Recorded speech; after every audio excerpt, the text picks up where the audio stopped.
Good morning, students. Let's start the second part of our economic book, Indian Economic Development. और इस book का आज हम first chapter करने वाले हैं। तो आई होप कि आप इसको बहुत ध्यान से समझोगे, क्योंकि ये यहाँ से हमारा जो है थ्योरेटिकल पोर्शन जो है वो स्टार्ट होता है। कुछ ऐसे कंसेप्ट है जो हमें समझने पड़ते हैं, सुनने पड़ते हैं, राइट। और उनको सुन के अपनी लैंग्वेज में चाहे तो लिखो, चाहे कुछ चीजें ऐसे भी है जो कि हमें लर्न करनी पड़ती है। कुछ डाटा ऐसा गिवन होता है जो हमें एज इट इज याद करना पड़ता है। तो इस बुक के ऊपर खास फोकस कर लेना। यहाँ से हमारा टॉपिक आज स्टार्ट होता है। फर्स्ट चैप्टर का नेम है Indian economy on the eve of independence. इस चैप्टर में क्या पढ़ेंगे हम आज, कि जो हमारा at the time of independence, independence के टाइम के ऊपर हमारे इंडिया की जो थी अर्थव्यवस्था, हमारे इंडिया की जो इकोनॉमी थी वो किस तरह की थी। ठीक है। तो आगे चलने से पहले, टॉपिक को कुछ बढ़ाने से पहले, एक कंसेप्ट बहुत जरूरी है जो कि 2 नंबर में कई बार पूछा भी जाता है, कि इस पॉइंट को समझे बिना हम आगे जो है वो टॉपिक समझ नहीं पाएंगे। वो कंसेप्ट क्या है? कॉलोनियल सिस्टम क्या होता है? It refers to a system between two countries under which one country being the ruler and the another being the colony. इसमें हम क्या देखते हैं, इसमें ये लिखा है कि दो कंट्रीज होती हैं कॉलोनियल सिस्टम के अंदर, जिसमें एक कंट्री जो है वो मेन राज करती है, जिसका मेन रूलर यानी कि रूल चलता है, रूलर कहलाती है वो कंट्री, और दूसरी कंट्री को हम कॉलोनी कहते हैं। ठीक है। And the ruling country determine the economic policy of the colony. तो जो हमारी रूलर कंट्री है, यानी कि जो शासन कर रही होती है कंट्री, वो दूसरी कंट्री जिसको हम कॉलोनी का नाम दे रहे हैं, उनकी जितनी भी इकोनॉमिक पॉलिसीज है उसको डिटरमाइन करती है। तो हमारे यहाँ पे इंडिपेंडेंस के टाइम पे जब ब्रिटिशर्स यहाँ पे आए, तो वो एक रूलर कंट्री का काम कर रहे थे, क्योंकि उन्होंने इंडिया को कॉलोनियल यानी सिस्टम में उन्होंने अप्लाई किया इंडिया के अंदर। इंडिया को क्या बना दिया? कॉलोनी। किस चीज के लिए कॉलोनी बनाया? उन्होंने सिर्फ इंडिया को एक्सप्लॉइट किया अपने कंट्री के फायदे के लिए, यानी कि ब्रिटेन के लिए। तो ब्रिटेन में उनकी जो भी उनको चीजें वहां पे चाहिए थी, तो वो इंडिया से वहां लेके जा रहे थे, और हमारी कंट्री का लगातार एक्सप्लॉइट कर रहे थे। हमारी कंट्री को कभी भी उन्होंने किसी भी एंगल से डेवलप की नजर से नहीं देखा, कि हमारी कंट्री को उन्होंने डेवलप करना है। जितने भी पॉलिसीज थे वो अपनी तरीके से चलाते थे। ठीक है। तो इसी चैप्टर में हम ब्रीफली पढ़ेंगे वन बाय वन, एक एक स्टेप करके, कि किस तरह से उन्होंने हमारी जो इकोनॉमी थी उनको खराब किया। तो पहला पॉइंट है कि colonial exploitations of the Indian economy under the British rule. तो ब्रिटिश रूल के टाइम के अंदर जो एक्सप्लॉयट हुआ था हमारी इकोनॉमी का, वो किस तरह से हुआ था? 3 तरीके से एक्सप्लॉयट हुआ था हमारी इकोनॉमी का। एग्रीकल्चर सेक्टर को इन्होंने एक्सप्लॉयट किया, इंडस्ट्रियल सेक्टर को भी किया, और साथ में इंटरनेशनल ट्रेड को भी एक्सप्लॉयट किया। यहाँ पे इन तीनों पॉइंट्स को हम ज्यादा डिटेल में नहीं कर रहे हैं, क्योंकि पूरा चैप्टर जो है वो इन्हीं सभी पॉइंट्स के ऊपर बेस्ड है। तो जब हम एक एक करके सभी कंसेप्ट को क्लियर कर लेंगे, तो ऑटोमेटिकली आप ये वाला क्वेश्चन भी अटेम्प्ट कर पाओगे कि एक्सप्लॉयटेशन किस तरह से हुआ। ठीक है। किस टाइम पे? ब्रिटिशर रूल के टाइम पे। तो ये भी इंपॉर्टेंट कंसेप्ट है। तो ये हम सबसे लास्ट में एक बार फिर से दोहराएंगे कि ये कैसे कैसे हुआ। हम आज टर्म वाइज स्टार्ट करेंगे, एग्रीकल्चर सेक्टर से स्टार्ट करेंगे, कि किस तरह से हमारी जो इकोनॉमी है उसका एक्सप्लॉइट हुआ। ठीक है। ब्रिटिशर्स ने कैसे उसको खराब किया। तो अगला पॉइंट है हमारा, एग्रीकल्चर सेक्टर रीड करने से पहले एक इंपॉर्टेंट पॉइंट है कि before British rule Indian economy was, British rule से पहले जो हमारी इंडिया की इकोनॉमी थी वो किस तरह की थी। क्योंकि हमारा चैप्टर जो है वो इस पॉइंट के ऊपर बेस्ड है कि on the eve of independence, यानी कि इंडिपेंडेंस के टाइम पे हमारा जो एग्रीकल्चर सिस्टम था कैसा था। लेकिन अभी हम इस पॉइंट से पहले ये चीज जाने कि ब्रिटिशर के आने से पहले हमारा सिस्टम कैसा था सबसे पहले। तो ये यहाँ पे ब्रिटिशर जो हमारे यहाँ पे आए, वो कुछ 1757 इस साल के अंदर हमारे इंडिया में एंटर किए। और उससे पहले जो हमारा इकोनॉमी सिस्टम था वो किस तरह का था? First is prosperous. हमारी जो इकोनॉमी थी वो बहुत ज्यादा प्रॉस्पर थी। प्रॉस्पर मतलब बहुत ही ज्यादा खुशहाल थी, जिसको हम समृद्ध कहते हैं। ठीक है। तो खुशहाल देश हमारा गिना जाता था। इसके अलावा हमारी इकोनॉमी क्या थी? एग्रेरियन इकोनॉमी कहलाती थी। एग्रेरियन मतलब कि जहाँ पे सिर्फ एग्रीकल्चर एक मेन हमारा काम था, लोगों का ऑक्यूपेशन था एग्रीकल्चर। ठीक है। मेन ऑक्यूपेशन हमारा क्या था?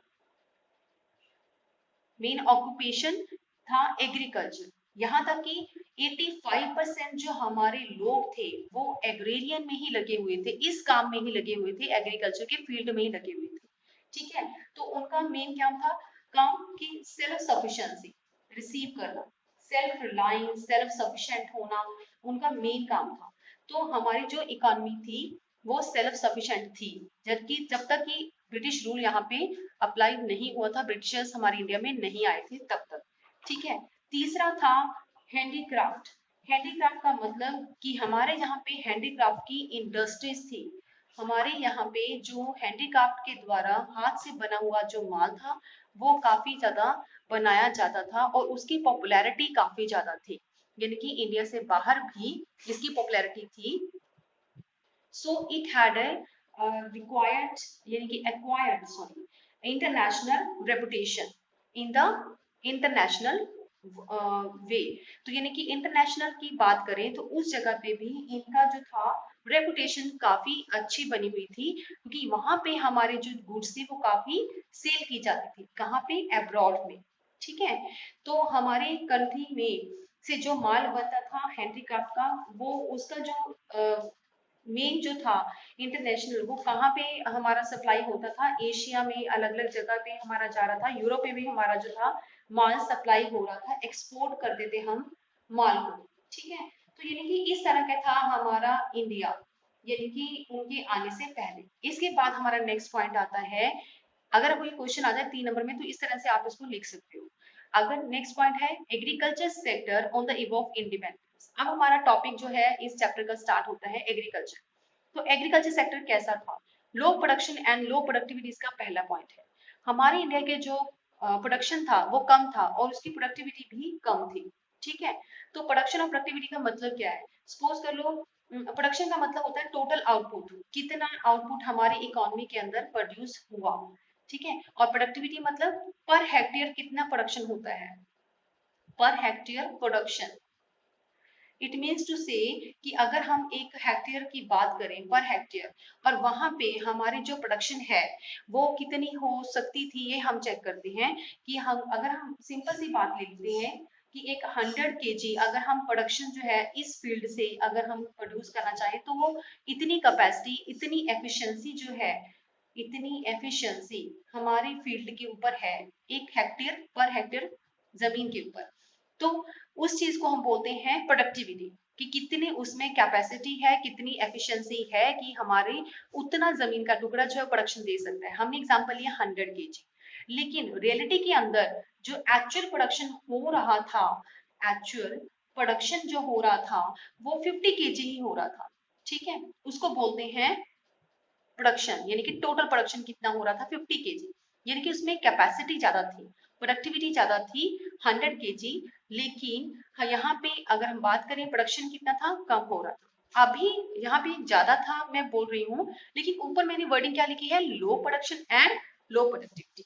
तो इट मीन्स जो पर हेक्टेयर है हम उसे ज्यादा ले सकते थे, प्रोडक्शन हम ज्यादा कर सकते थे, बट हमारी जो एग्रीकल्चर सेक्टर था उसमें प्रोडक्टिविटी ज्यादा नहीं हो पा रही थी, यानी कि पर हेक्टेयर में कैपेसिटी जितनी होनी चाहिए थी उतनी नहीं थी उस टाइम पीरियड में। क्यों, रीजन क्या थी, इसके काफी रीजंस हम काउंट करते हैं। कि बेसिकली फर्स्ट रीजन था कि उस टाइम पीरियड के अंदर ना तो हमारे पास इरिगेशन फैसिलिटी थी। ठीक है, ये एक रीजन था कि हमारी प्रोडक्टिविटी कम थी। सेकेंड रीजन क्या था कि हमारे पास टेक्नोलॉजी भी नहीं थी उस टाइम पीरियड के अंदर। हम अगर अच्छी टेक्नोलॉजी वाले होते तो हमारी इकोनॉमी इतने पर हेक्टेयर से भी बहुत सारा प्रोडक्शन करके एक्चुअल में दिखा देती।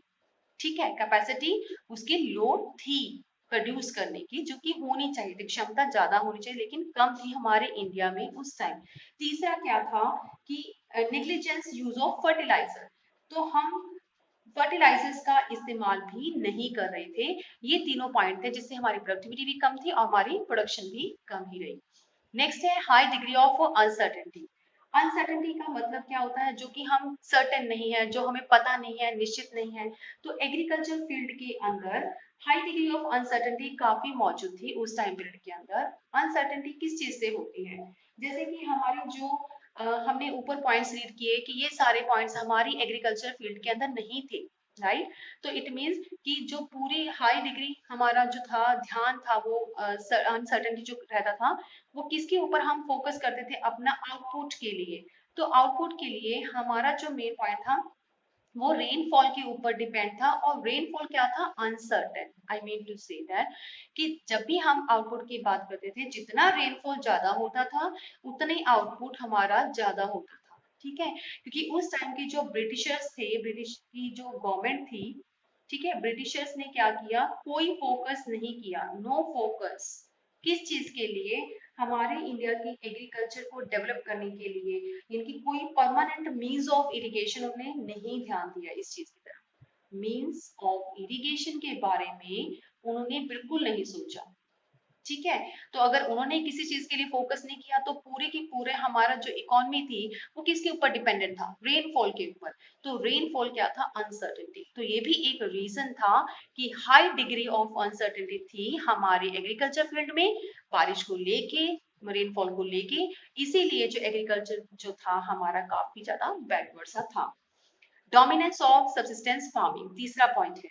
डोमिनेंस का मतलब होता है effect, effect of subsistence farming. Subsistence का मतलब होता है खुद के लिए, खुद के लिए अपनी लाइफ के सरवाइव करने के लिए जो वो बनाते थे, फार्मिंग करते थे, that is the subsistence farming. अपनी बेसिक नीड को पूरा करने के लिए जो प्रोडक्शन किया जाता था उसको बोलते हैं सब्सिस्टेंस फार्मिंग। तो उस टाइम पीरियड के अंदर एग्रीकल्चर इसीलिए ज्यादा आगे नहीं बढ़ पाया क्योंकि जितनी भी फार्मिंग की जाती थी वो सिर्फ फूड क्रॉप्स को लेके ही की जाती थी, लेकिन खाने पीने की अपनी जरूरतों को पूरा करने के लिए जो थी वो प्रोडक्शन की जाती थी इकोनॉमी के अंदर। तो उस टाइम पे जो सरप्लस बचता था वो बहुत कम था, यानी कि मार्केट में सेल करने के लिए जो सरप्लस था इट वाज वेरी लो। तो इतना कुछ था नहीं कि लोग कमर्शलाइजेशन कर सके। तो इट मीन्स टू से कि कमर्शलाइजेशन सिस्टम उस टाइम ज्यादा था ही नहीं। ठीक है, नेक्स्ट था gulf between owner of the soil and the tiller of the soil. Gulf मतलब गैप। तो उस टाइम पीरियड के अंदर जो हमारे ऑनर्स थे और जो टीलर्स थे, टीलर्स मतलब फार्मर्स, और ऑनर कौन थे, जो कि जमींदार लोग होते हैं। तो जमींदारों के पास ही सारा राइट था हर चीज, अपनी जमीन को आगे देखने का, जमीन के ऊपर जो खेती करवानी थी उस पे जो पूरा कंट्रोल था वो जमींदार का होता है, यानी कि ऑनर जो कहलाता है। तो gulf between owner of the soil and the dealer of the soil का मतलब कि उन दोनों के बीच में फर्क था। तो फर्क कैसा था कि जो हमारा ऑनर था, जमींदार जिसको बोलते हैं, उन्होंने मेन फोकस किसके ऊपर करना था, उसका मेन पॉइंट था कि मुझे मैक्सिमम करना है अपना प्रॉफिट।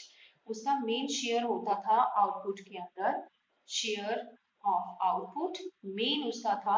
जितना भी डीलर्स प्रोडक्शन देते थे वो सारे का सारा किसके पास जाता था, जमींदार के पास। तो जमींदार जो था वो मेन पर्सन था जिसके पास, जमींदार जो था वो मेन पर्सन था जिसके पास प्रॉफिट आता था मैक्सिमम। तो मेनली उसने क्या किया, जो mainly interested in maximising the profit. तो जो मेन जमींदार था उसका मेन पॉइंट था कि मैक्सिमाइज करना है प्रॉफिट को। और जो दूसरी तरफ अगर हम बात करें टीलर की, तो tillers were merely given enough for subsistence. उनको सिर्फ और सिर्फ जो उनकी लाइफ में सिर्फ सरवाइव करने के लिए जितना गुजारे, जितना हो सके, सिर्फ उतना ही फूड या उतना ही वेज उनको प्रोवाइड किया जाता था, बस। ठीक है, तो ये जो गैप था दोनों के बीच में, ये एक अच्छा रिलेशन नहीं था जमींदार और टेलर यानी कि फार्मर के बीच में, और इसी गैप की वजह से ही हमारा एग्रीकल्चर सेक्टर जो है वो भी काफी बैक था। ठीक है, नेक्स्ट पॉइंट है स्मॉल एंड फ्रेगमेंटेड होल्डिंग। तो इसका मतलब उस टाइम की जो जमीन थी, जो लैंड थी, वो छोटे छोटे भागों में बटी हुई थी। फ्रेगमेंटेड मतलब खंडित, यानी कि डिवाइड हो रखी थी, स्मॉल और छोटे छोटे पार्ट्स में। ठीक है, तो उसको बोलते हैं कि जो होल्डिंग था वो बट गया। जैसे कि जमीन का एक टुकड़ा अगर यहाँ पे है तो दूसरा पार्ट यहाँ पे, अलग अलग जगह पे हमारे जो थे वो पार्ट थे। अब इस तरह की जगहों के ऊपर जो प्रोड्यूसर्स थे, टीलर थे सॉरी, अगर वो फार्मिंग करते तो उनके लिए काफी मुश्किल था, टफ था उनके लिए काम करना। और साथ ही साथ उनका जो कॉस्ट था वो भी बढ़ जाता था, कॉस्ट ऑफ प्रोडक्शन उनका बढ़ जाता था। इतना तो उनको वेज रेट ही नहीं मिलता था जितना उनकी प्रोडक्शन बढ़ जाती थी। वेज कम थी लेकिन प्रोडक्शन क्या था, हाई था, क्योंकि सिर्फ फ्रेगमेंटेड होल्डिंग की वजह से उनको वर्कलोड ज्यादा था। ठीक है, तो ये भी एक अच्छा साइन नहीं था एग्रीकल्चर का। Land revenue system under British Raj, तो ये बहुत ही इंपॉर्टेंट कंसेप्ट है। लैंड रेवेन्यू सिस्टम किस तरह का था, जिसको हम लैंड टेन्योर सिस्टम भी बोलते हैं। Second name is land tenure system. इस सिस्टम का मतलब क्या था, इस सिस्टम के अंदर एक ट्रिपल रिलेशन था, यानी कि जैसे एक ट्रिपल रिलेशन, एक में गवर्नमेंट था, एक तरफ जमींदार था और एक तरफ थे टीलर। तो यहाँ पे क्या काम था बेसिकली, कि जो फंड था, रेंट था, transfer from the farmer to the zamindar. ठीक है, तो वो वहां से पैसा जो था टीलर से जमींदार को चला जाता था, यानी कि टीलर्स को काम करने के लिए बोला जाता था और उसके बदले में उनसे रेंट चार्ज किया जाता था, और यही रेंट जो था वो गवर्नमेंट को पे किया जाता था। रेंट पेड टू गवर्नमेंट, इसको हम फिक्स्ड अमाउंट भी बोलते हैं। ये फिक्स्ड अमाउंट जो था जमींदारों को हमेशा जो था वो डिपॉजिट करवाना ही था गवर्नमेंट को। यही ब्रिटिशर्स ने एक नीति अपनाई उस टाइम पीरियड के अंदर, जिसको लैंड रेवेन्यू सिस्टम बोला जाता है। और ये ब्रिटिशर्स की नीति काफी ज्यादा खराब थी टीलर्स के हक में। ठीक है, तो टीलर से जो था काम करवाने के लिए गवर्नमेंट ने उनको, जमींदारों को ये परमिशन दे दी कि आप जैसा चाहे अपने टीलर से काम करवा सकते हैं, जिस तरह से भी चाहे उनका एक्सप्लॉइट करके उनसे वर्कलोड लिया जा सकता है, और अगर वो चाहें तो टीलर से ज्यादा रेंट भी चार्ज कर सकते हैं। यस, तो ये सारे जो था काम जमींदार जो है टीलर के साथ करता था। और जमींदारों को ये बोला गया कि अगर आपने टाइम पे फिक्स्ड अमाउंट डिपॉजिट गवर्नमेंट को नहीं करवाया, तो उसके जमींदारों की, जमींदार के जो पद है मेन, उसे उसको सस्पेंड कर दिया जाएगा, उसको उसके पद से हटा दिया जाएगा। इसी डर से वो सारा काम जो था टीलर से करवाता था। राइट, ये था लैंड रेवेन्यू सिस्टम। तो इस सिस्टम में कुछ इम्प्लीमेंटेशन की जरूरत थी। तो क्या इम्प्लीमेंटेशन होना चाहिए था, बल्कि नहीं हुआ। तो फर्स्ट पॉइंट था इम्प्लीमेंटेशन का, कि एक तो जो एक्सप्लॉइट हो रहा था हमारा, एक्सप्लॉइट ऑफ टीलर्स, ये नहीं होना चाहिए था बट हो रहा था। सेकेंड पॉइंट क्या था, कि frequently raise the rent by the zamindar. तो बहुत तेजी के साथ फ्रिक्वेंटली क्या कर रहे थे, वो रेंट बढ़ा रहे थे, फ्रिक्वेंटली इंक्रीज रेंट। जल्दी जल्दी उनका रेंट बढ़ाया जा रहा था, अगर वो प्रॉपर काम नहीं करते, जब भी दिल करता जमींदार उनका रेंट बढ़ा देता। तो ये भी एक इम्प्लीमेंटेशन की जरूरत थी उस टाइम, जो कि नहीं हुआ। ठीक है, तीसरा क्या था, कि जो लैंडलेस लेबरर्स हैं, the tillers merely got subsistence wage rate. उनको सिर्फ और सिर्फ जो, जिनकी जमीनें भी नहीं है, नंबर थर्ड में यहाँ पे लिख रही हूँ स्टूडेंट्स, तीसरा पॉइंट, जो लैंडलेस लेबर है, लैंडलेस जितने भी लेबरर हैं, ओके, उनको वेज रेट प्रॉपर नहीं मिलता था। क्लियर, तो ये सारे पॉइंट क्या थे, हमारे लैंड रेवेन्यू सिस्टम के अंदर थे। ये मैंने डिटेल में यहाँ पे क्यों करवाया, क्योंकि ये कई बार 3 मार्क्स में इसके बारे में पूछा जाता है, what is land revenue system. तो आपको पूरा प्रॉपर पता होना चाहिए ये सिस्टम कैसे चला, क्या क्या था इसके अंदर। तो हमने यहीं पे इसको डिस्कस कर लिया। राइट, नेक्स्ट आता है फोर्स्ड कमर्शियलाइजेशन ऑफ एग्रीकल्चर। ये भी पॉइंट कई बार 3 मार्क्स में या 4 मार्क्स में आता है, जो कि हम डिटेल में करेंगे अभी। हमारे जो फार्मर्स थे उनको फोर्स किया जाता था, ठीक है, उनको लेकर किया जाता था कि हाँ आपको प्रोडक्शन करनी है, लेकिन वीट की या फिर और भी जो फसलें थी, फूड ग्रेन्स जो है, राइस की, इस तरह की जो फूड ग्रेन्स है, उनकी आपको प्रोडक्शन जो है वो बंद करनी है, नहीं करनी इनकी प्रोडक्शन। तो फार्मर्स को क्या फोर्स किया गया, उनको फोर्सफुली क्या बोला गया, कि आपको जो है कैश क्रॉप्स जो है प्रोड्यूस करनी है इकोनॉमी में। कैश क्रॉप्स मतलब जो कि मार्केट में बेची जा सके, फूड क्रॉप्स मतलब जो कि खाने वाली चीजें हैं, उनको बंद करने के लिए बोला, जो उनकी सब्सिस्टेंस का बेसिक नीड का मेन पॉइंट था। लेकिन उनको कैश क्रॉप्स प्रोड्यूस करने के लिए बोला। कैश क्रॉप्स जैसे कि कॉटन को प्रोड्यूस करो, जूट को प्रोड्यूस करो, शुगर केन को प्रोड्यूस करो, ठीक है, और साथ में इंडिगो को प्रोड्यूस करो। अब यहाँ पे ये सारी जो प्रोडक्शन थी वो थी कैश क्रॉप, जो कि मार्केट में बेच के कैश में कन्वर्ट हो सकता था फार्मर्स के पास, इसको बेच के क्या आ सकता था, पैसा। ठीक है, तो जो फार्मर्स इस चीज के लिए मना करते थे उनको फिर से दबाव डाला जाता था। यहाँ पे मेन जो उनकी फसल थी वो थी इंडिगो। यस, तो इंडिगो को प्रोड्यूस करने के लिए बहुत प्रेशराइज किया जाता था। ये इंडिगो किस तरह से हेल्पफुल थी? यहाँ पे ब्रिटिशर्स के लिए सिर्फ इसका मेन हेल्पफुल थी। तो ब्रिटिशर्स इसका यूज कैसे करते थे? अपनी कंट्री में ले जाके वहां पे जो उनकी मेन है इंडस्ट्री टेक्सटाइल इंडस्ट्रीज के लिए उसका इस्तेमाल करते थे। ठीक है, तो इसीलिए उनको इंडिगो चाहिए था जो कि इंडिया में ज्यादा मिलता था।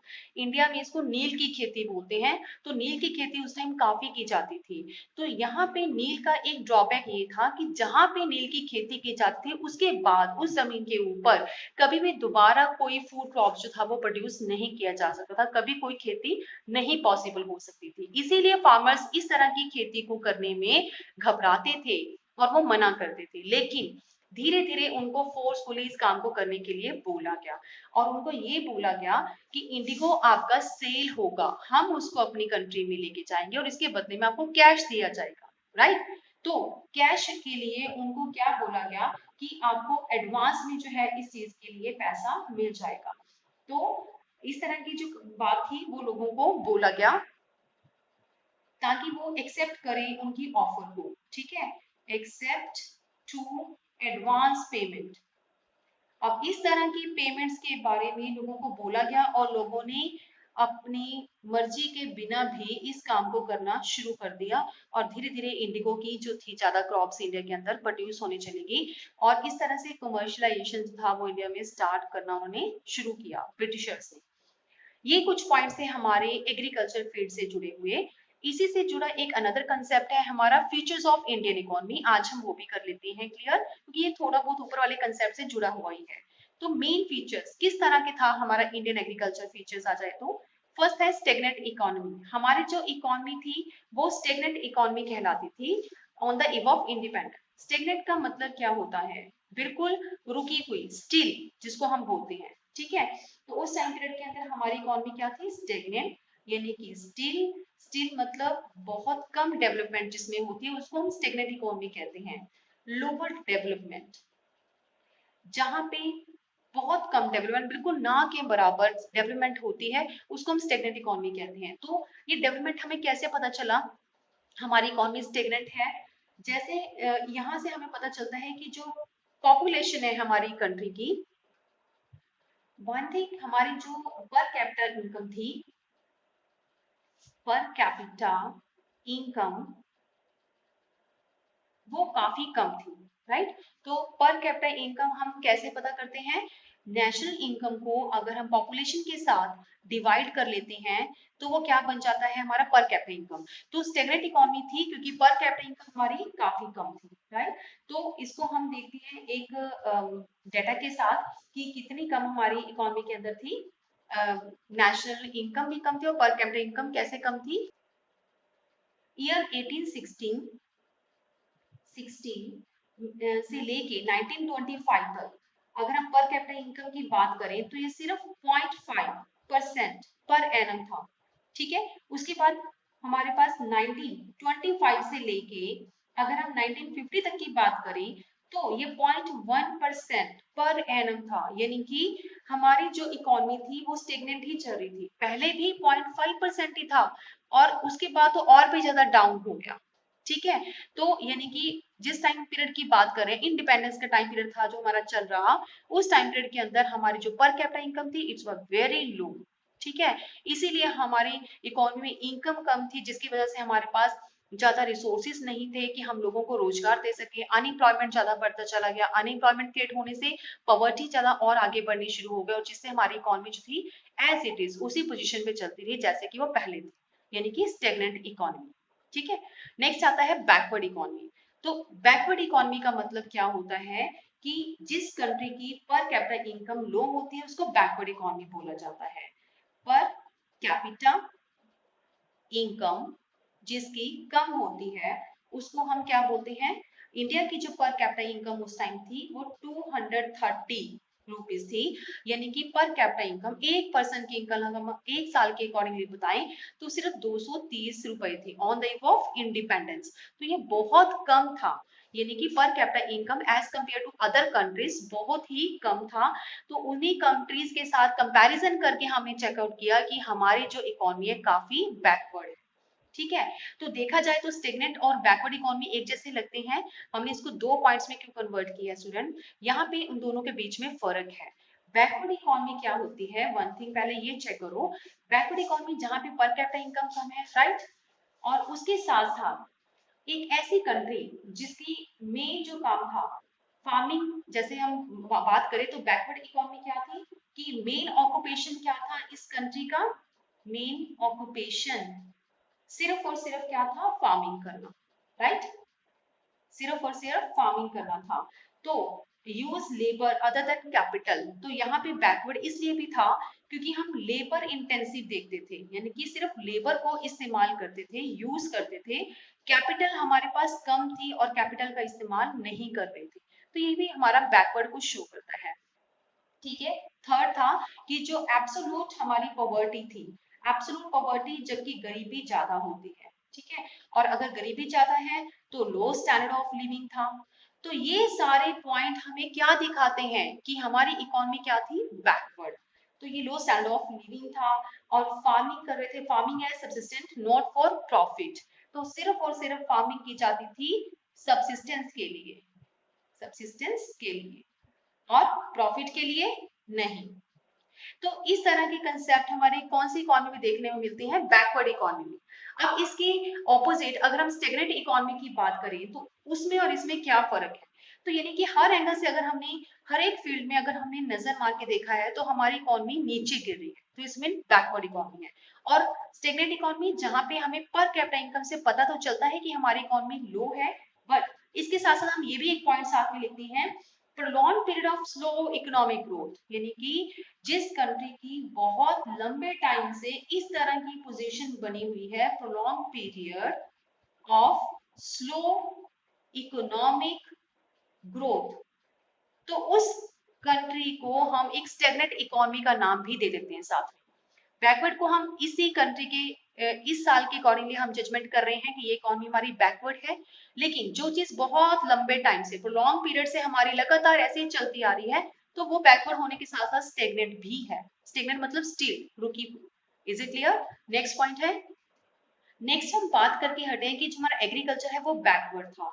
बैकवर्ड क्यों था? क्योंकि हमारा जो मेन ऑक्यूपेशन था वो एग्रीकल्चर ही था, और एग्रीकल्चर हम किस लिए कर रहे थे, सिर्फ और सिर्फ सब्सिस्टेंस फार्मिंग के लिए, राइट। तो उस टाइम की जो हमारी पॉपुलेशन थी 72% पॉपुलेशन इसी फील्ड में लगी हुई थी, ठीक है। लेकिन वहां से जो आउटपुट हो रहा था वो 50% ही आउटपुट हमारा निकलता था, जितना एक्चुअल में हमारी पॉपुलेशन थी उसके हिसाब से हमारा आउटपुट यानी कि जीडीपी हमारा ज्यादा बनना चाहिए था, लेकिन इतना जीडीपी हमारा एग्रीकल्चर फील्ड में प्रोड्यूस नहीं हो रहा था। अदर जो हमारी 28% पॉपुलेशन जो थी वो, रेदर जो पॉपुलेशन है वो अकेले ही 50% प्रोडक्शन दे रही थी, लेकिन जो एग्रीकल्चर फील्ड में रखे हैं ये रेदर मतलब जो अदर फील्ड्स में है, लेकिन जो एग्रीकल्चर फील्ड में है वो अकेले जो है वो 50% दे रहे थे। इट मींस अगर कंपेयर करें तो हमारा एग्रीकल्चर क्या था उस टाइम, बैकवर्ड चल रहा था, ठीक है। तो उस टाइम प्रोडक्शन बहुत कम हो रही थी। नेक्स्ट आता है इंडस्ट्रियल बैकवर्डनेस। इंडस्ट्रीज जो थी हमारी बैकवर्ड क्यों थी, हमारे जहाँ की जो इंडस्ट्रीज थी उस टाइम पीरियड के अंदर, एक तो फर्स्ट पॉइंट था कि इंडिया के अंदर know heavy industries. Know heavy industries मतलब कि हमारे यहाँ पे कोई भी हैवी इंडस्ट्रीज नहीं थी। हैवी इंडस्ट्रीज मतलब कि एक ऐसी इंडस्ट्री जो कि जहाँ से हम मशीन्स जो है वो रेडी कर सकते हैं, राइट। कुछ अच्छे जो है बड़े बड़े हम कुछ नया टेक्नोलॉजी जो है वो स्टार्ट कर सकते हैं, ऐसा कुछ नहीं था। Know heavy industries here on that period, ठीक है। और सेकेंड पॉइंट था हमारा कि इंडस्ट्रियल बैकवर्डनेस इसलिए भी था क्योंकि जो मशीन्स थे वो ऑलमोस्ट नेग्लिजेंट थे हमारी इंडस्ट्रीज के अंदर। हम मशीन्स का प्रोडक्शन जो था, मशीन्स का प्रोडक्शन जो था वो यहाँ पे नहीं कर सकते थे, ठीक है। सेकेंड, और यहाँ पे था कि जो स्मॉल स्केल इंडस्ट्रीज हैं वो भी धीरे धीरे खत्म होनी शुरू होगी। स्मॉल स्केल इंडस्ट्रीज क्या होनी चाहिए, रिन्यूड, यानी कि फिनिश होनी धीरे धीरे शुरू हो गई। तो हमारे पास आयरन स्टील हमारे पास वो थे, आयरन एंड स्टील इंडस्ट्रीज थी और उनके ऊपर भी ज्यादा फोकस नहीं किया जा सका इंडिया के अंदर। ठीक है, ये बहुत अच्छी इंडस्ट्रीज थी हमारे उस टाइम पीरियड के अंदर, और धीरे धीरे इनका भी क्या हो गया, नेगेटिव पॉइंट इसके नजर आने लगे। इसके बाद आता है कि bulk of capital goods required. अगर हमें कुछ अच्छी इंडस्ट्रीज काम पे लगानी थी इंडिया के अंदर, तो उसके लिए कैपिटल की रिक्वायरमेंट थी, जो कि हमारे इंडिया के पास नहीं था। Required, not required. ठीक है, तो कुछ ऐसे पॉइंट्स थे जिसकी वजह से हमारा इंडस्ट्रियल जो था वो बैकवर्ड था। और इसके अलावा हम यस बहुत सारा जो हमारा सामान था कैपिटल गुड्स था, उसके लिए भी हम बाहर की कंट्री से ही मंगवाते थे, इंपोर्ट करते थे कैपिटल गुड्स। हमारे पास वो भी नहीं था कि कैपिटल गुड्स हम अपनी कंट्री में प्रोड्यूस कर सके। तो बहुत सारे पॉइंट्स थे हमारी इंडस्ट्री के बैकवर्डनेस की वजह से। तो रेम्पेंट पॉवर्टी की तरफ चलते हैं। रेम्पेंट मीन्स अनकंट्रोल्ड पॉवर्टी, यानी कि उस टाइम पीरियड की जो हमारी पॉपुलेशन थी, अनकंट्रोल पॉवर्टी, पॉपुलेशन जिस स्पीड के साथ बढ़ रही थी, ठीक है, पर उसके साथ साथ जो प्रोडक्शन था, ये जिस स्पीड के साथ बढ़ रही थी, जो हमारा प्रोडक्शन था वो उस स्पीड से नहीं बढ़ रहा था, उस स्पीड से वो धीरे धीरे इंक्रीज हो रहा था। ठीक है, यानी कि पॉपुलेशन ज्यादा हो रही थी, population was production was not increase according to the population, तो उसके हिसाब से नहीं चल रहा था। इसीलिए लोगों के पास क्या था, बहुत कमी थी, उनको रहने के लिए नहीं मिल रहा था। ठीक है, शेल्टर की कमी थी, क्लॉथ नहीं मिल रहा था, फूड नहीं मिल रहा था। तो ये सारी चीजें क्या शो करती हैं, हमारी गरीबी को आगे लेके आती हैं, यानी कि उसको हम कंट्रोल नहीं कर सकते थे। अगर हमारे पास प्रोडक्शन नहीं था, तो लोगों के पास कोई सोर्स नहीं था उनको जॉब का, अगर जॉब नहीं थी तो वो क्या था, अनएम्प्लॉयमेंट ज्यादा थे हमारे इकोनॉमी के अंदर। तो यही एक रीजन था, अनएम्प्लॉयमेंट क्रिएट होना, यानी कि हमारी पॉवर्टी को बढ़ावा देना। ठीक है, नेक्स्ट आता है पुअर इंफ्रास्ट्रक्चर। उस टाइम पे इंफ्रास्ट्रक्चर हमारा जो था वो काफी लो था। जैसे कि बात करें कि ट्रांसपोर्ट सिस्टम ज्यादा अच्छा नहीं था। ठीक है, ट्रांसपोर्ट के हिसाब से अगर हम बात करें कि रेलवे, तो रेलवे जो थी वो उसकी ज्यादा लाइन से ज्यादा किलोमीटर तक वो घिरा हुआ नहीं था। ओनली 53,596 किलोमीटर तक एरिया में हमारा रेलवे जो था वो स्टार्ट हुआ था। उस टाइम ब्रिटिशर्स ने जो स्टार्ट किया था, लेकिन फिर भी ट्रांसपोर्ट का जो काम था वो रेलवे में सिर्फ अपने यहाँ से रॉ मटेरियल को बाहर ब्रिटेन में सिर्फ ट्रांसफर करने के लिए उन्होंने कुछ जगहों के ऊपर रेलवे लाइन जो थी वो स्टार्ट करी थी। ठीक है, इंडिया को डेवलप करने के इरादे से उन्होंने रेलवे जो है वो स्टार्टिंग नहीं किया था। तो ट्रांसपोर्ट के तौर पे रेलवे लाइन नहीं थी। जो पक्का सड़कें उन्होंने बनाई थी, वो भी पक्का सड़कें उन्होंने बनाई थी सिर्फ 155,000। ठीक है, तो वो जो था 1,000 किलोमीटर ओनली। तो ये भी सिर्फ उस चीज के लिए यूज करने में था कि उन्होंने अपना प्रोडक्शन था अपनी पक्का सड़कों के थ्रू बाहर की कंट्रीज में, ब्रिटेन में उन्होंने भेजना है, तो वो रेलवे तक या पोर्ट तक, वह बंदरगाह तक उसको पहुंचा सके, जिसकी वजह से उन्होंने ये सड़कें बनाई। लेकिन इंफ्रास्ट्रक्चर अभी भी बहुत अच्छा नहीं था उस टाइम पीरियड के अंदर। और अगर एनर्जी की बात करें या हम बिजली की बात करें, पावर की बात करें, तो पावर प्लांट में उस टाइम जो था सिर्फ 2100 मेगावाट जो था प्रोडक्शन होता था हमारी इकोनॉमी में। जबकि आज की डेट में टुडे की बात करें तो इतना प्रोडक्शन तो सिर्फ एक थर्मल प्लांट से हमें मिल जाता है। ठीक है, एक थर्मल प्लांट से इतना हमारी बिजली जो है वो प्रोड्यूस हो जाती है आज की डेट में। तो इस तरह जो प्रोडक्शन था, इंफ्रास्ट्रक्चर था हमारा काफी ज्यादा खराब था उस टाइम पीरियड में। और ब्रिटिशर्स जो थे उन्होंने कोई फोकस नहीं किया ज्यादा हमारे इंफ्रास्ट्रक्चर को इम्प्रूव करने का। आगे आता है हैवी डिपेंडेंस ऑन इम्पोर्ट्स। हमारा जो सिस्टम था उस टाइम, हमने ज्यादा इम्पोर्ट के ऊपर फोकस करते थे। हम डिपेंडेंट होते थे, मशीनें मंगानी है तो वो भी बाहर से मंगानी है। तो मशीन्स के लिए, मशीनरी के लिए या कोई भी अदर इक्विपमेंट हमें मंगवाना है, कोई कंज्यूमर गुड्स हमें चाहिए, तो इन सब के लिए, कंज्यूमर गुड्स के लिए हम किसके ऊपर डिपेंडेंट होते थे, बाहर की कंट्री के ऊपर। तो बाहर से क्या करवाते थे, हम इंपोर्ट करवाते थे। यहाँ तक कि अगर हमें डिफेंस गुड्स भी चाहिए अपनी आर्मी फोर्सेस के लिए, तो वो डिफेंस गुड्स भी हम बाहर से ही इंपोर्ट करवाते थे। राइट, तो इट मीन्स कि उस टाइम पीरियड के अंदर हम ज्यादातर किसके ऊपर डिपेंडेंट थे, बाहर की कंट्रीज के लिए। इसके अलावा बहुत सारी चीजें, जैसे कि हम मशीन्स की बात कर रहे हैं, तो मेडिसिन के लिए भी हम बाहर से इंपोर्ट करवाते थे। अगर ऑयल चाहिए, केरोसिन ऑयल अगर हम यूज करते हैं इंडिया में, तो इसके लिए भी हम बाहर की कंट्री के ऊपर डिपेंडेंट थे। बाईसाइकिल्स अगर हमें लेने हैं, तो छोटी छोटी बहुत सारी चीजें ऐसी हैं जो कि हम बाहर की कंट्री से ही मंगवाते थे। ठीक है, तो ये था हमारा नेक्स्ट पॉइंट। आगे है नेक्स्ट पॉइंट है लिमिटेड अर्बनाइजेशन, इसका नेक्स्ट फीचर है। तो लिमिटेड अर्बनाइजेशन के अंदर कि हमारे यहाँ पे शहरीकरण की जो सिस्टम था वो कम था। ज्यादातर जो पॉपुलेशन थी वो कहाँ रहती थी, हमारे गांव के अंदर, यानी कि 80% जो लोग थे वो रूरल एरिया के अंदर रहते थे, और जो अर्बनाइजेशन पोर्शन था वहां पे सिर्फ 14% अर्बन एरिया के अंदर जो थे वो लोग रहते थे। तो इट मीन्स कि जो अगर उनको काम छोड़ के अगर शहर में आना भी चाहें तो शहर में जो था स्कोप बहुत कम था, कि वो यहाँ पे आके सेट नहीं हो पा रहे थे। तो इसीलिए ये कमी थी हमारे अर्बनाइजेशन सिस्टम की। ठीक है, नेक्स्ट आता है semi feudal economy. Semi feudal economy का मतलब होता है मिक्स्ड इकोनॉमी। मिक्स्ड इकोनॉमी मतलब जहाँ पे कुछ पोर्शन जो है, कुछ राज जो होता है वो गवर्नमेंट के द्वारा चलाया जाता है और कुछ जो होता है प्राइवेट के हाथों में होता है, उसको बोलते हैं सेमी फ्यूडल इकोनॉमी। तो इस इकोनॉमी का मेन क्या क्या था कि जो मेन डिसीजन थे वो गवर्नमेंट के द्वारा लिए जाते थे। तो जो गवर्नमेंट डिसीजन लेता था, तो इंडिया की जो गवर्नमेंट है, गवर्नमेंट डिसीजन जो किए जाते थे वो भी उसके ऊपर भी मेन किसका अधिकार था, ब्रिटिशर्स का। ठीक है, तो ब्रिटिशर्स का ही रूल चलता था उनके डिसीजंस के ऊपर भी, जो भी उन्हें डिसाइड करना है उनके डिसीजंस के ऊपर भी उनका ही चलता था कंट्रोल, यानी कि Indian government decisions were mean dependent on the Britishers rule. तो जो ब्रिटिशर रूल ने डिसाइड कर दिया, गवर्नमेंट को वही डिसाइड करना पड़ता था। तो इट मीन्स हमारी जो इकोनॉमी थी वो फेडरलिस्टिक और कैपिटलिस्टिक दोनों ही थी। ठीक है, यानी कि प्राइवेट भी और कैपिटलिज्म भी, गवर्नमेंट भी था।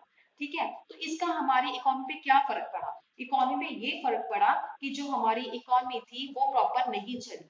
तो इसने क्या शुरू कर दिया, इस तरह की इकोनॉमी ने lead to low productivity. Low productivity का क्यों हो गया?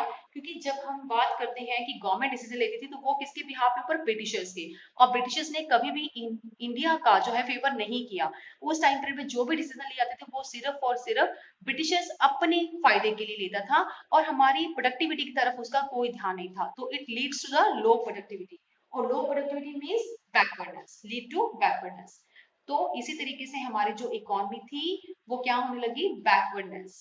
राइट, लास्ट पॉइंट है कॉलोनियल इकोनॉमी। उस टाइम की इकोनॉमी को क्या बोला जाता है, कॉलोनियल इकोनॉमी बोला जाता है। It implied exploitation of the Indian economy for the benefit of britisher. जैसे कि अभी तक हम पढ़ते आ रहे हैं, कॉलोनी को उन्होंने यूज किया किस चीज के लिए, सिर्फ अपने फायदे के लिए, ब्रिटेन के फायदे के लिए। तो अगर हम बात करें कि इन्होंने ऐसा क्या किया, इन्होंने टैरिफ पॉलिसी अपनाई। टैरिफ पॉलिसी के अंदर कुछ जो टैक्स थे वो फिक्स किए जाते हैं। यहाँ से जो रॉ मटेरियल बाहर लेके जाया जाता था, रॉ मटेरियल, तो उसके ऊपर कोई टैक्स नहीं था, नो टैक्स। जहां से जो एक्सपोर्ट किया जाता था, एक्सपोर्ट ऑफ रॉ मटेरियल, और बाहर से जो हम इंपोर्ट करते थे फिनिश्ड गुड्स, तो उसके ऊपर भी नो ड्यूटी, उसके ऊपर भी कोई ड्यूटी टैक्स नहीं था। लेकिन जब हम डोमेस्टिक चीजों को, डोमेस्टिक गुड्स को बाहर इंटरनेशनल, अगर हम बात करें इंटरनेशनल लेवल पे हम लेके जाने वाले थे, तो उस टाइम उन्होंने उस पर क्या लगा दी, हैवी ड्यूटी लगा दी। तो इस तरह से उन्होंने पूरी तरह से एक्सप्लॉयट किया हमारी इकोनॉमी को, जिसको हम कॉलोनियल का सिस्टम बोलते हैं, कॉलोनियल इकोनॉमी। ठीक है, तो ये कुछ पॉइंट्स थे हमारे फीचर्स के। इसके बाद का टॉपिक हम नेक्स्ट करेंगे, जहां तक आप इसको रिवाइज करना अच्छे से।